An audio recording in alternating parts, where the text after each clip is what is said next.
Trabalhadores da Ford protestam contra o fechamento da fábrica da montadora em Camaçari, região metropolitana de Salvador, isso na manhã de hoje. Ontem, a montadora anunciou que vai encerrar a produção de veículos em suas fábricas no Brasil após um século. A empresa informou que a decisão de encerramento da produção foi tomada por causa da instabilidade econômica do país. E para falar um pouco mais sobre esse assunto, a gente já está conectado aqui com ele, Boris Feldman, jornalista e engenheiro que entende do assunto, para explicar para a gente os verdadeiros motivos da saída da Ford do Brasil. Bom dia, seja bem-vindo ao Central, Boris. Bom dia para você, bom dia para todos que estão aí ligados na 98, na Central 98, né? Sempre um prazer te receber aqui e a gente já com essa dúvida, né? O que motivou, por que a Ford decidiu, então, anunciou essa decisão aí de sair do Brasil? Olha, e são vários os motivos que a gente vem percebendo nos últimos tempos que estão... É difícil explicar. Estão tornando difícil a rentabilidade operacional da Ford no Brasil. Quer dizer, ela disse que foi por causa da pandemia, que caiu a demanda, que o mercado está muito difícil, mas está para todas. Por que só a Ford está saindo? Essa que é a minha pergunta. Na minha opinião, é ineficiência de gestão, de administração. Ela estava muito mal acostumada com os incentivos fiscais. Nesse mês de janeiro, ela perdeu metade dos incentivos que ela tinha na fábrica de Camaçari. Parece que isso deve ter sido a gota d'água e ela falou, quer saber? Vou embora porque a fábrica está dando prejuízo, o mercado está caindo, então é melhor eu ir embora. Fez as malas e tchau. Boris, você falou sobre incentivos fiscais e subsídios. A Ford chegou no Brasil há 102 anos, é isso? 101, 1919. 1909 ela chega ao Brasil e ela já chega naquela oportunidade, primeiro por um esforço de Henry Ford, que traz a fábrica para o Brasil, mas já chega naquela oportunidade recebendo benefícios do governo brasileiro. Estava mal acostumada, né, Paulo Leite? Mal acostumada. Uma vida de incentivos, né? Uma vida de incentivos no Brasil. Se nós formos computar essa vida de incentivos no Brasil, a Ford já ganhou do governo brasileiro incentivos superiores àquilo que ela nos deu como produção e rentabilidade econômica para o desenvolvimento da economia no Brasil. Tô certo ou tô errado? Olha, vou te dar um exemplo exatamente dessa fábrica de Camaçari, que era para ter sido implantada no Rio Grande do Sul. Aí a Ford pediu tantas benesses ao governo do Rio Grande do Sul que o governo falou, dona Ford, foi um prazer e até logo. O governo baiano acenou com as vantagens que ela queria em Camaçari. Ela foi para lá. Então já chegou cheia de ajudas do governo. Ajudas justas. É correto o governo de um país, de um estado, principalmente da Bahia, longe do principal mercado brasileiro, que é Rio, São Paulo, Minas, ela ia ter custos com isso. Para compensar os custos, o governo deu incentivos. Muito bem, isso foi em 2001. 6 anos depois, não satisfeita, ela comprou a fábrica da Troller, Jeep Troller. Ela precisa de comprar a fábrica, ela não sabe fazer Jeep? Não, ela comprou uma fábrica de incentivos, porque a Troller tinha incentivos para fazer 100 Jeeps por ano. Ela pegou esses incentivos e convenceu os governos federal, estaduais, a levar os incentivos para a Bahia. Olha, de 2006, 2007 para cá, foram muitos bilhões de reais que ela sangrou dos cofres públicos. É isso que eu tenho a dizer. Boris, e quando a gente vê, por exemplo, numa nota da Ford responsabilizando a economia brasileira pela saída, soa falaciosa essa nota, não soa? Não fica esquisito, por exemplo, que eles pretendam continuar distribuindo seus veículos aqui, mas digam que não fabricarão mais o Troller, que era um pacote enorme de benefícios, como você mesmo disse, e 100 e poucos carros só, mas deixam de fabricar o Ka, que é o produto dela mais popular, porque só é produzido no Brasil.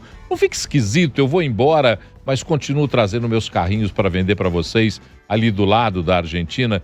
Não é conversa mole para boi dormir, não, Boris? Conversa mole para boi dormir. Ela não quer admitir a própria incompetência, o modelo de negócios que não deu certo.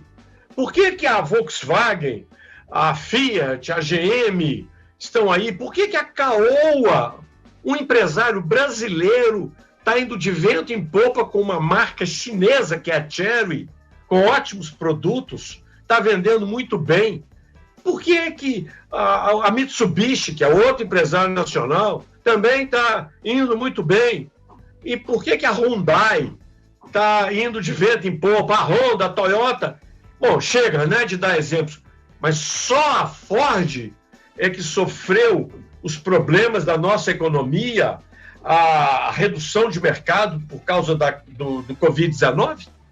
Ô Boris, e essas outras todas montadoras aí, não tem nem indício aí de que estejam, né, com a situação ruim aí, prestes a sair do Brasil. Porque quando a gente escuta falar assim, não é porque a situação econômica tá ruim, a gente vendo lá os funcionários hoje manifestando lá na porta da Ford, né, por causa dessa saída, dessa decisão, tenho certeza que outros também aí de outras empresas ficam preocupados, mas não tem nenhum indício de que essas empresas estejam indo mal aqui no Brasil não, né?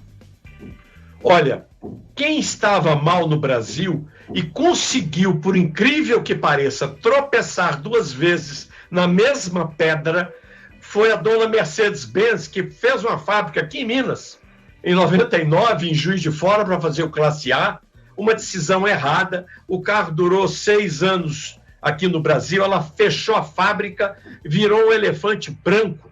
Ela hoje faz cabines de caminhões lá em Juiz de Fora para não fechar a fábrica. Agora, em 2016, ela voltou a inaugurar uma fábrica no interior de São Paulo, Iracemápolis, também com incentivos fiscais prometidos pela dona Dilma Rousseff no projeto Inovar Alto. Deu com os burros na água, tornou a fechar essa fábrica de Iracemápolis, porque nós não temos volume no Brasil para comprar Mercedes-Benz em grande escala. Nós temos dinheiro para comprar Ford Ka, comprar Gol, comprar Polo, comprar carros de até 100 mil, 150 mil no máximo. Então, esse é que foi o problema. Se outras fábricas estivessem sofrendo tanto, elas não estariam de vento em popa e saindo de uma brava recessão com a pandemia e voltando a operar quase normalmente. Boris, muita gente, né, depois dessa notícia ontem, ficou preocupado, né? O Ford Ka, a gente vê Ford Ka em toda a garagem, praticamente. E agora, quais são as consequências para essas pessoas em relação, por exemplo, a peças? Você recomenda, por exemplo, vender o veículo? O que você pode falar das consequências para quem tem um veículo da Ford aqui no Brasil? Em primeiro lugar, tem uma lei que não existe, que é obrigatório manter peça de reposição por 8 anos. Isso não existe. O que diz o Código do Consumidor é que tem que manter por um prazo razoável. Vá você entender o que vem a ser um prazo razoável. Então, bom, aí um juiz questionado por um consumidor diz que prazo razoável é aquele... Vocês estão me ouvindo? Sim. Tá. Que prazo razoável é aquele que, enquanto perdurar o produto na praça. Ora, se enquanto perdurar o produto, eu tive um Ford 26, aquele produzido lá em São Paulo pela Ford, então eu teria que ter peça para ele até hoje. Então é o seguinte, o que existe chama-se Lei da Demanda e da Oferta. Uhum. Se o carro foi produzido em grandes volumes, vai ter sempre alguém querendo oferecer peças no mercado para ele. Então, se o carro tem um volume reduzido, um pequeno universo circulando, você não pode obrigar lojista nenhum a ter essa fábrica produzindo ou comércio vendendo. Esse é que é o negócio. Tem volume, tem peça. Boris, para terminar nossa conversa, eu poderia dizer, parafraseando o sábio do jornalismo automobilístico brasileiro, a saída da Ford do Brasil é uma picaretagem ou não? Ô, Paulo Leite, eu vou te contar um negócio que quase ninguém sabe. Esses incentivos, por que ela saiu agora em janeiro e não em julho, ou não em dezembro? Sabe por quê?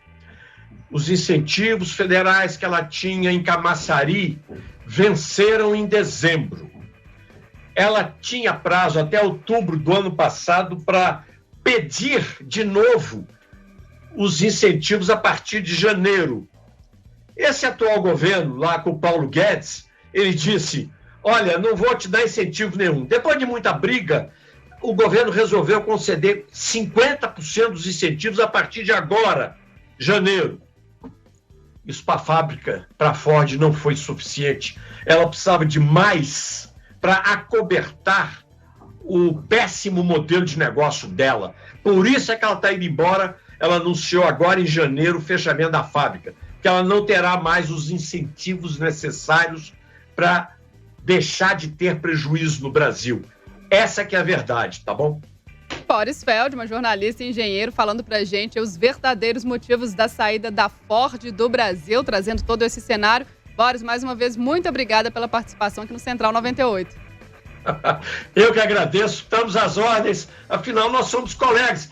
Não se esqueçam, nós temos na 98 e na CDL Alto Papo 4 vezes por dia, tá bom? E mais, posso fazer um pequeno comercial? Claro. Claro. A partir de hoje, o portal autopapo.com.br vai ter um colunista em inglês, o segundo mais famoso do mundo, porque o primeiro sou eu. O Jeremy Clarkson, famoso no Top Gear da BBC e hoje fazendo o Grand Tour na Amazon, está inaugurando hoje uma coluna quinzenal no autopapo.com.br. Um abração para todos, obrigado. Abraço, Boris. A gente não tem dúvida nenhuma de que você é o primeiro, não, viu? Dúvida nenhuma aqui, ó. Autopapo também, sempre aqui no Central 98. É um privilégio. O primeiro sem picaretagem. Vambora.